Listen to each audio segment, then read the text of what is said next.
Non, vrai, la vie, ça me dépasse. Non, il dit que la vie, ça me dépasse. J'ai fait un rêve où je suis mort. Je suis mort tranquillement. Hein. Jésus est arrivé dans mes rêves. Il dit qu'il veut me ressusciter.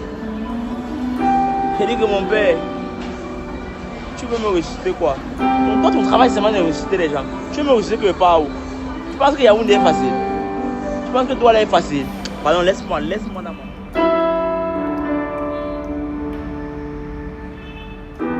Tu vis comme si demain tu n'allais point mourir.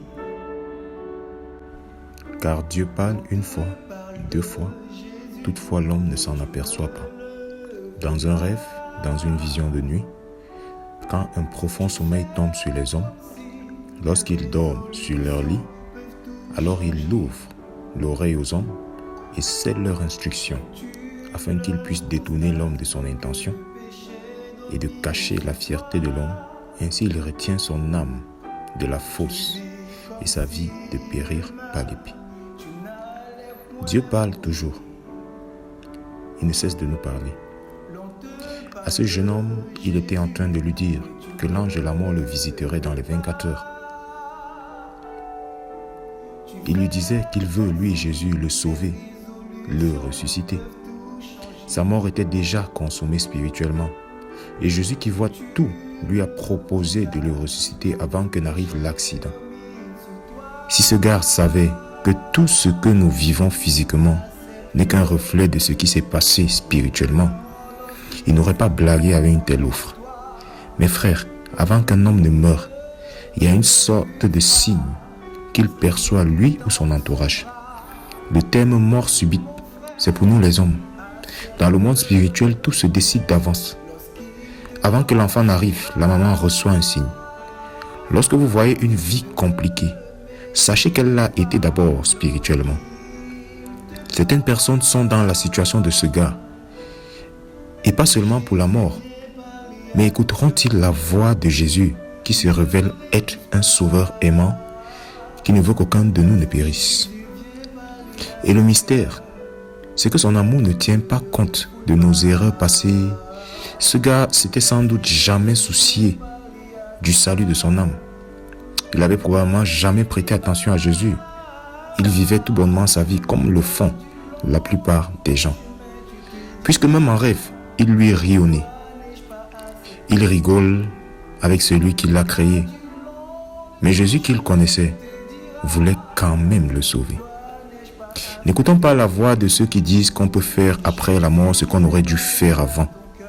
La parole de Jésus déclare qu'il est réservé à tout homme de vivre puis de mourir une seule fois, après quoi vient immédiatement le jugement. Et la preuve, c'est aussi que Jésus, voyant qu'il serait face à la mort quelques heures après, est venu le voir avant, démontrant que si celui-ci refoulait l'offre, même Jésus lui-même ne pourrait rien faire pour lui après l'accident. S'il lui était possible de revenir, ce gars, pour nous en dire un mot, il nous dirait simplement: les amis, ne faites pas comme moi, ne faites pas ce que j'ai fait. Mais hélas, même ça, il ne le peut plus. Vous pouvez simplement lire Luc 16. C'est l'histoire bien connue du riche et du pauvre Lazare. Cette histoire peut vous confirmer qu'après la mort, il n'y a plus de possible intervention ni dans un sens ni dans l'autre. Maintenant, pour ce gars, il n'y a plus rien à faire. Moi, j'ai dit tout ceci pour toi qui m'écoutes. Toi, tu es encore vivant. Toi, tu as encore le choix, et le libre choix d'ailleurs. Ce choix, c'est celui de la vie ou de la mort. Et oui, crois-moi, il n'y a pas un seul homme qui n'est pas en train de choisir. Nous sommes dans un choix actuellement. La mort, si elle arrive actuellement, nous trouve dans un choix que nous avons opéré. Et il n'y a pas de personne pour qui une autre choisirait. La plus grande fatalité n'est même pas la mort physique, car ça reste le moyen par lequel nous partirons tous de cette terre qui elle-même passera.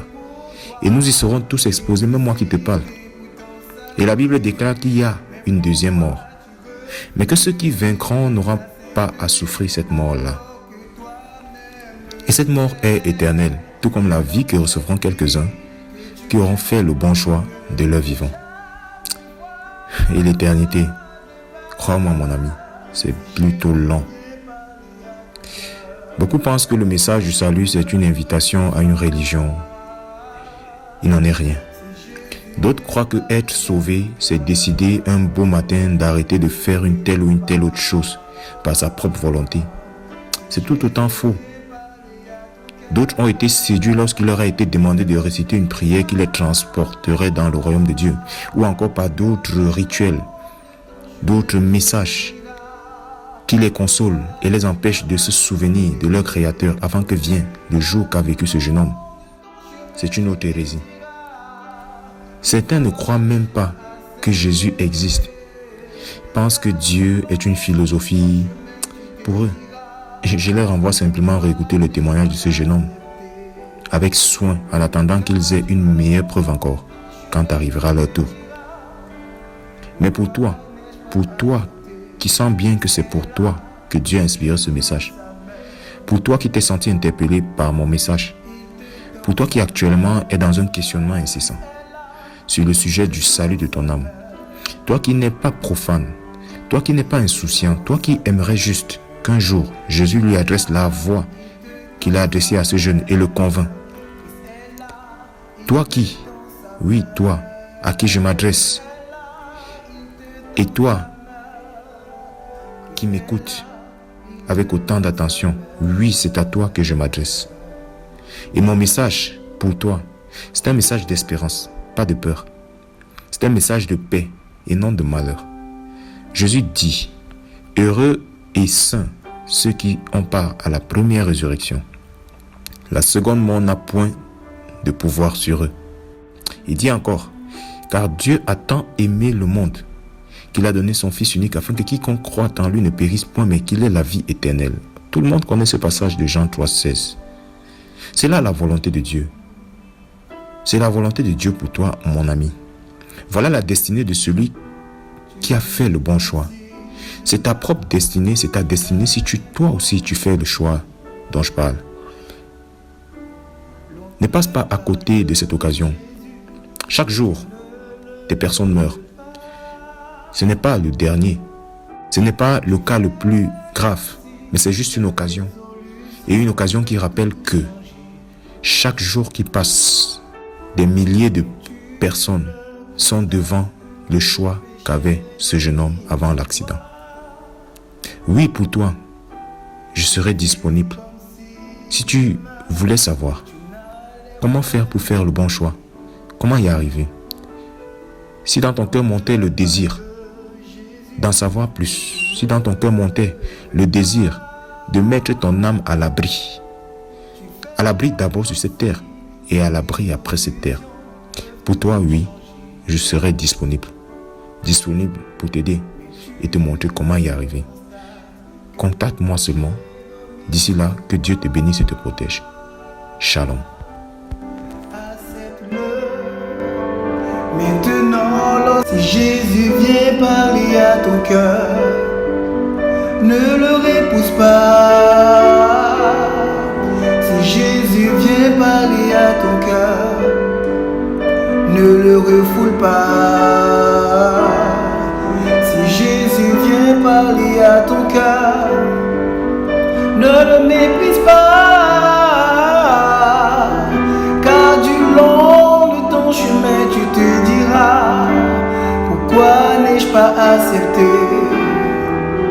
Car du long de ton chemin tu te diras, pourquoi n'ai-je pas accepté?